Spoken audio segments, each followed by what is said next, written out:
राधे राधे गुरुजी। भैया राधे राधे। गुरुजी मेरे मन में एक सवाल चला रहा था। हाँ, ये राधा जी कौन थी जी?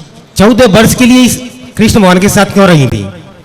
राधा जी साक्षात लक्ष्मी हैं हम्म।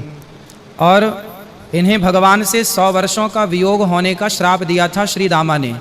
हाँ। तो श्राप हुआ था कि आपका कृष्ण से वियोग होगा, इसलिए 100 वर्षों के लिए राधा रानी का भगवान श्री कृष्ण से वियोग हुआ था। राधा साक्षात लक्ष्मी जी हैं।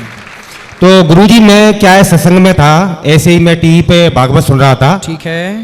तो रामचरितमानस में चल रहा था टीवी पे सत्संग। हाँ। तो उसमें बताया गया था जब सीता को वनवास हुआ था हाँ 12 वर्ष का, ठीक है। तो राम जी के साथ नहीं रही थी वो 12 वर्ष का वनवास। ये 12 वर्ष के लिए यहाँ पे आई थी राधा जी बनकर के सीता जी। सीता जी तो 12 साल के वनवास में राम जी के साथ ही थी। 14 वर्ष के वनवास में जब रावण ले गया तो लगभग 12-13 महीने रावण के यहाँ थी, बाकी समय तो सीता मैया साथ ही थी ना राम जी के। हाँ।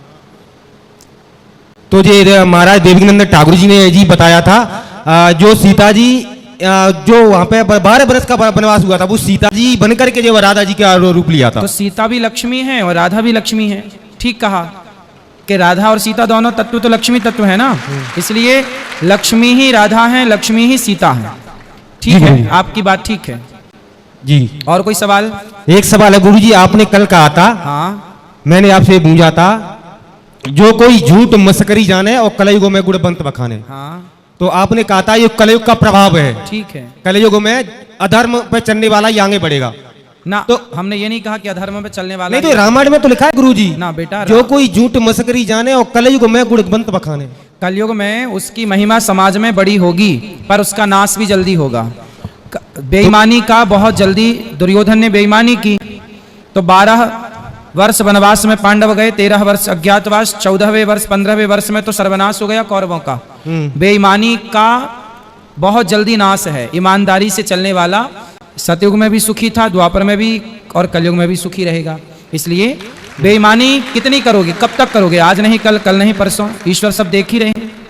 तो गुरुजी तुलसीदास जी ने इस चौपड़ पर क्यों लिखी है? उन्होंने इसलिए लिखी है ये बताने के लिए कि कलयुग में ऐसे लोग होंगे, उनकी तरह आप मत बन जाइएगा कि वो बेईमानी करके धन्ना सेठ हो गए तो आप मत सोचिएगा कि जी हम भी कर लें बेईमानी, क्योंकि आप यदि उनको धन्ना सेठ बनते देखेंगे तो उनका पतन भी जल्दी देख लेंगे। तो उनकी समसर आप मत कीजिएगा, इसलिए गोस्वामी जी ने सचेत किया है कि लोग झूठ बोले तो आप मत बोलिएगा।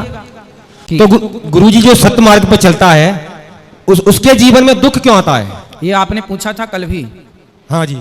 देखो कल भी हमने बताया आपको कि सत्य के मार्ग पर चलने वाला व्यक्ति, आप ये बताओ जो 10वीं क्लास से 11वीं में जाना चाहता है और 11वीं से 12वीं में जाना चाहता है, उसी का तो एग्जाम होगा ना, इसी का होगा। हाँ, तो भगवान भी अपने भक्त को परीक्षा करके देखते हैं कि ये भक्त कच्चा है। गुरु जी का सभी भक्तजनों को मेरा दिल से धन्यवाद।